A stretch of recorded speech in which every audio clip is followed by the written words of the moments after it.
បាទគ្រូជំរាបសួរបងប្អូនទាំងអស់គ្នានៅក្នុងបណ្ដាញសង្គម TikTok ទាំងអស់គ្នាបាទឥឡូវនេះក្រុមការងារខ្ញុំ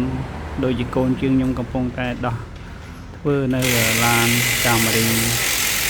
ស្លាមតទៅនឹងជើងក្រោមវាបញ្ហាបូមវារត់លឺរត់លន់លឺសូ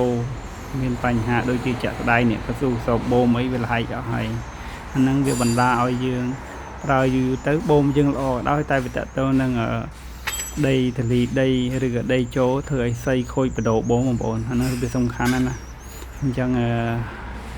រឿងតិចតួចតែបណ្ដាឲ្យថ្ងៃក្រោយយើងអស់លុយច្រើនអញ្ចឹងអតិជនគាត់ទទួលសេវាកម្មផ្លាស់ប្ដូរទៅสู่បូម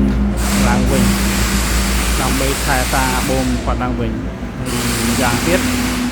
ជាក់ស្ដែងទៅមានទទួលជួសជុលរថយន្តគ្រប់ប្រភេទគ្រប់សេរីដែរមិនថាឡានតូចឡានធំវេអង5ផ្លូវ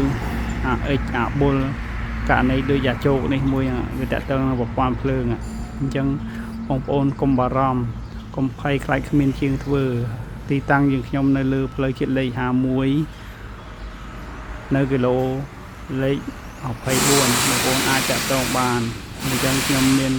ទទួលសេវាកម្មជួសជុលគ្រប់ប្រភេទមិនថាឡានចាស់ឡានថ្មីឡានតូចឡានធំគ្រប់សេរីបងប្អូន